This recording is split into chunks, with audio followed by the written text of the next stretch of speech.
Hello. Today I will be featuring the US Tier 8 cruiser, the New Orleans, that was quite recently buffed. The New Orleans has often or for a long time struggled finding a place at Tier 8, and I actually do like the way they chose to buff this ship. Now, this game starts off with the enemy carrier going for a strike straight across the map on our Lexington, which is obviously a fairly horrible idea. New Orleans Aaa really isn't that special, which is a bit weird considering the Cleveland has great anti-air, Baltimore has great anti-air, Des Moines has great anti-air, but New Orleans anti-air really isn't much to brag about. In fact, you might notice I had defensive AA active. I was focus firing the squads as they flew past me, and I shot down, 8 planes in total. Not really the plane shredding you might hope or expect. And that's because the New Orleans AA, well, as I said, not really much to brag about. That's why, in general, AFT isn't that much of a priority on this ship. You want AFT on the Baltimore, you want AFT on the Des Moines, but on the New Orleans, it doesn't really matter because regardless, your AA values are not at the plane shredding stage yet. These were T8 planes against Tier 9 and Tier 10 planes. You do even less, of course. However, the buff to the ship and why it was significant is of course the stealth buff. They have buffed the concealment on the ship to a very impressive 9.1. Now, why is this concealment change such a big deal? Well, the point is obviously because it has a 9-kilometer radar range. So what this means is the second someone spots you, the second you get spotted, if you push into a cap, you can pop radar and you will most likely spot anyone who is spotting you in return. So it's kind of like the Belfast impact here, that if you get spotted, you can spot them in return. And this buffed concealment and the ability to do this obviously means that running stealth module is pretty much must-have, which it has always of course been, but it increases the value. And concealment expert is of course the first priority perk, which once again, nothing has changed. That has always been a huge priority for cruisers, but now it's even more valuable. But this ability to play the ship in a much more stealthy manner is very much welcome, because this will make the ship significantly stronger, not just in random battles, meaning in random battles you can quite easily contest capture points or push in and harass capture points, because you outspot everyone easily. Even Edinburgh, who has like a freaking 9-kilometer concealment, the same time you spot him, he spots you, you will pretty much spot him. You cannot really be surprised. You outspot Atagos, Mogamis, you outspot every other cruiser now, which is very, very nice. Of course, there are some exceptions like ridiculous Belfast, but overall, you have a very significant advantage here. And people who outspot you, you can just radar in return. So the New Orleans is in a much more comfortable state.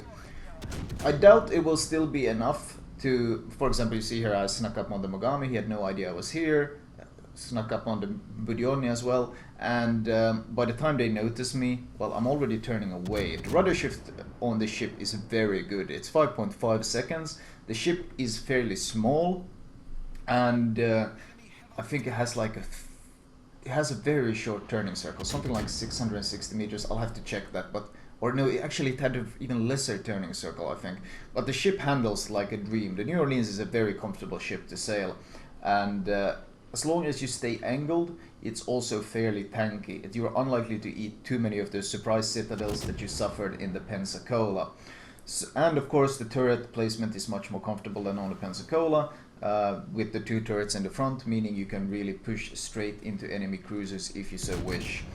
The AP shells are of course US AP with the magical penetration. You saw this angle at which I citadeled, I was the Budionni. Something not many other cruiser lines can do. And that's kind of the US specialty, the incredibly wide range of angles at which you can penetrate with the AP. Now I slip away into stealth. Whenever I choose, you just stop shooting, and with your 9-kilometer concealment, it's very easy to just slip away. My team is blobbing at A, which is of course not very advisable. Both teams only had 1 DD, and the 1 DD on my team has already managed to get himself killed. So this is a bit awkward, but luckily in the New Orleans I can quite easily contest capture points. Let's see if I can help out a bit with this guy. It looks like he's turning away. I'm not too worried about being shot at because I'm already angled. If someone targets me, I'll just angle in and avoid the shells that way. Now the shell velocity on the ship is pretty fast. In fact, it might come as a bit of a shock when you move on from the New Orleans to the Baltimore. In fact, if you struggle with the New Orleans shell velocity, then you will hate Baltimore and hate Des Moines because the shell velocity goes down even further from this. In fact, New Orleans has kind of like railguns in comparison to those two, so there's a whole getting used to the new type of shells when you move forward. In return, of course, Baltimore and Des Moines has much better reload speed. Landing some nice citadels on Edinburgh, who wasn't expecting me. Like easy 14-kilometer citadels on him. The way the shells handle and the way the guns handle is very comfortable to play around. He smokes up to shoot me, but I just slip behind the island.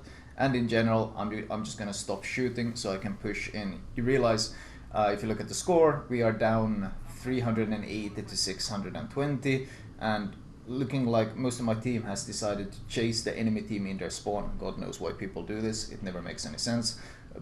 And the rest of my team is hiding in our spawn. It's pretty obvious that I'm going to have to take up this task of capping B for us. I'm not too worried since first of all, the guy that had shown himself, and if someone comes and contests me, well, I'll outspot them. I can radar them. I am able to do this. You see, I'm 11 kilometers from his Cleveland, I'm spotting him for my team. This is so very tempting, but the enemy is already up at 700 points, twice our points, so I really need to secure this cap for my team and make sure we win. And that's something that New Orleans is quite good at. It's kind of like this stealthy type of team-oriented play. Sadly, this doesn't translate into too much raw damage, of course, but you can farm a fair amount of XP in this ship. Oh, that's so tempting, but I need to hold my fire. So many tempting broadsides to shoot at, but I need to hold my fire. I need to secure this cap. Edinburgh is pushing in. Wonder what spotted him. He could be running some non-stealth build, which would be extremely stupid because it allows me to easily outspot him. Now, of course, I'm just about to cap, so I know I can shoot because, well, the capture point is about to slip into my control. And I accelerate and turn away. I overshot there, by the way. Aimed too high. I overestimated how much he would turn. But the cap is mine and I can easily sail away. Getting some better pens on him now. Staying angled to the rest of the team while I shoot him. Need to glance at the battleships over here so they don't get a surprise volley on me. And Edinburgh, it's a double citadel as well as I slip away. You see how easily I'm dodging their shells? That's kind of the power of this ship. It is very agile, very small. Just overall, it's quite a treat after you play the Pensacola, honestly. You get used to this big clumsy thing that eats a lot of shells. In a way, it's a good practice getting used to the Pensacola, having to angle and so forth, and learning the stealthiest type of gameplay that you need to employ, because the New Orleans is better at everything that the Pensacola does. So it's a pretty welcome change in that sense. I stay in the camp. Once again, I've slipped into stealth, and thanks to our cap and some kills, we are starting to catch up on the score. Some of my team has at least abandoned the point of pushing. Oh, you see, he spots me, I spot him. We spot each other pretty much at the same time with the new stealth change. In the past, he would have outspotted me, but with the buff to the change, we pretty much spot each other exactly the same time. And this ability to outspot or spot at the same time is just huge for the New Orleans, because angled New Orleans can pretty much take on any cruiser. Pretty much any cruiser. Because angled, the AP does almost no damage to you, and your US AP is monstrously strong against everything else, including battleships. And this is the first time you really get to experience this type of angled power and this sort of powerhouse you are against other cruisers, which is very welcome, and which only gets more extreme at the Baltimore, and then even more extreme at the Des Moines when you become a close-range monster. I knew that Mogami was hiding here, so I popped my radar, of course. And Mogami being spotted by the radar, or the planes at this point, I think it might be the radar, doesn't enjoy it too much, and he starts moving out. I expected him to turn away, not sail in a straight line like he did, so instead of getting multiple citadels, I get 3 overpens, which is a bit unfortunate. Based on the way he sailed, I'm expecting torps actually, so I slow down a bit. I don't want to be sailing headfirst into some torps. I keep shooting AP even though he's angled because, well, I'm generally penetrating. As you can see, I'm getting pen damage, and it forces him to not bring all his guns to bear. Still gaining mostly pen damage, but as he moves out of range, you will notice that the pen will quickly fall down drastically. In fact, as soon as my shells start bouncing, I'll be switching to HE. Still getting pen damage, so using AP on him is good because it forces him to stay angled and not bring all his guns to bear. Bouncing his AP without issues. Now he's at like what? 10 kilometers. Let's see how the AP behaves now.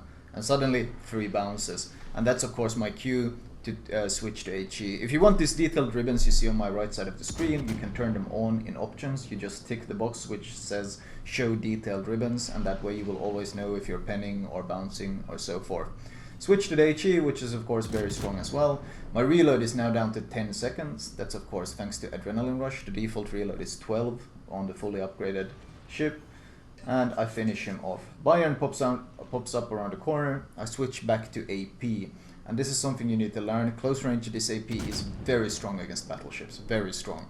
And this Bayern is learning it the hard way as he eats a 6.4k volley. That's with 2 shattered shells as well. I turn in to dodge most of his volley. I bounce a large amount of it on my broadside. Once again, angled, this ship is very, very tanky. You just gotta make sure you don't give them full nose in, because your nose can easily get overmatched against battleships. Another big AP volley, but I'm switching to HE now to secure the kill. And he is forced to turn away. And the damage numbers that did not seem that impressive at the start are suddenly ramping up. Turning hard right to dodge Fuso, who's obviously targeting me as I got priority target on. I don't want to eat his volley, so I'm turning away behind the island to get into cover. And as you can see, I dodge his shells as well, just before he gets killed. And now I'm harassing the Lexington instead. And this kind of patience, you notice how many times I went into BE and reversed, and I took a few pot shots and then I fled and so forth. That requires some experience and some playing to get used to. A common mistake with cruiser captains make is they push in too early. And the thing is, cruisers get stronger the less ships there are around, because cruiser strength has always been DPM, which means damage per minute. That has always been something the cruisers are great at, but they are very squishy. And at the start of the game, it's very hard to bring that DPM to bear with so many people targeting you. So ultimately, a cruiser early game job is all about survival, all about staying alive to be able to bring that damage to bear later on in the game. And that's obviously why this buff to concealment helps this ship so much, because concealment equals survivability in this game. So being able to stay alive longer will, I think, translate to some pretty good increases to the damage if people learn to use this spell properly.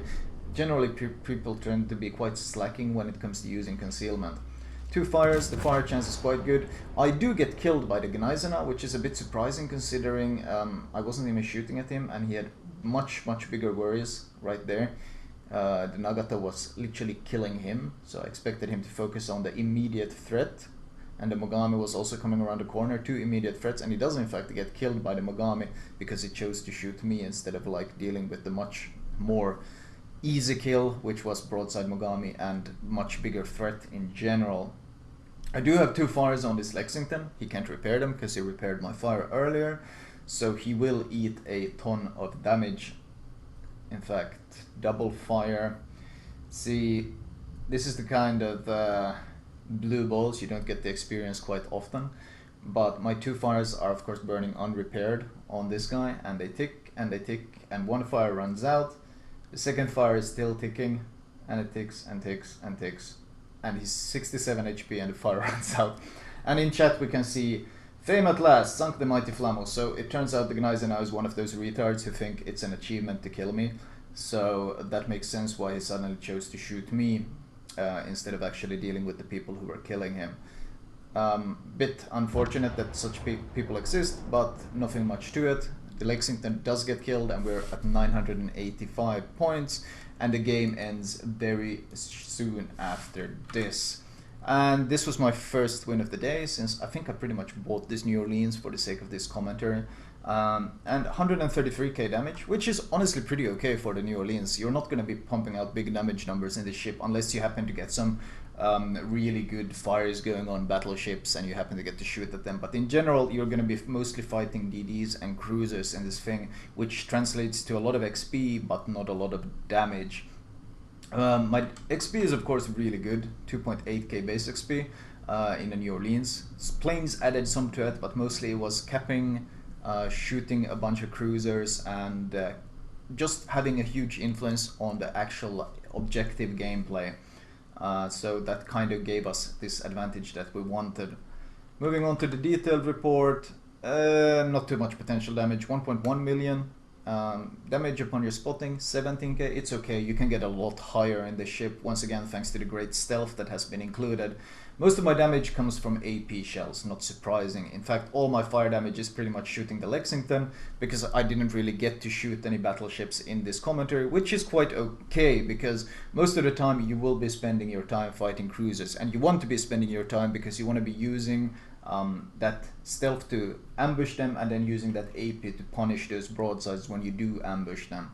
So ultimately, these changes to the New Orleans are very welcome, and while I don't think we'll see this ship in team battles or in competitive clan wars, because ultimately the short range of the radar is still quite crippling and there's so much spotting going on that the spotting advantage doesn't have too much of an impact on competitive play, I think the ship will be quite strong if the next ranked season is tier 8. In solo ranked, the ability to radar whenever you're spotted and outspot the enemy cruisers and basically hunt enemy DDs is going to be superbly strong. So for solo ranked and in general for solo randoms, this ship has received a significant buff, which is very welcome because the New Orleans has been struggling for some time. Anyway, let's move on to my recommended build. Starting off, as usual, of course we have the modules. Now the default range is 14.7, which isn't too good, but you kind of have to make do because, well, with the concealment you can make dues fairly well. What you want first is absolutely the hull upgrade, because the hull gives you HP, it gives you maneuverability, I think it gives you some concealment, it gives you AA. It's ultimately just worth it to get the hull first, not to mention you really want to get the gun upgrade as soon as possible, because it's a 3-second reload difference, which in other words is a 20% reload buff. You go from the horrible 15-second reload to a fairly nice 12-second reload. So obviously you want to get this as soon as possible, and once you have all these you can go for the range upgrade. Upgrade wise, premium damage control followed by premium radar, and well, if you can afford it, premium defensive AA not as necessary. Upgrade wise, basic minor armaments mod 1 followed by AA range, mostly because no other thing is really as valuable, and even though your AA isn't that special, it's okay, and you do kind of want to have that 5 km range at least. Damage control system mod 1, because you don't really lose engine or rudder much on US cruisers. Rudder shift, getting it down to a nice 5.5 seconds, which is actually quite or very good for a cruiser. And concealment finally to get that juicy stealth. Captain perks wise, this is a fairly fresh captain since I kind of made this captain just for the sake of this commentary.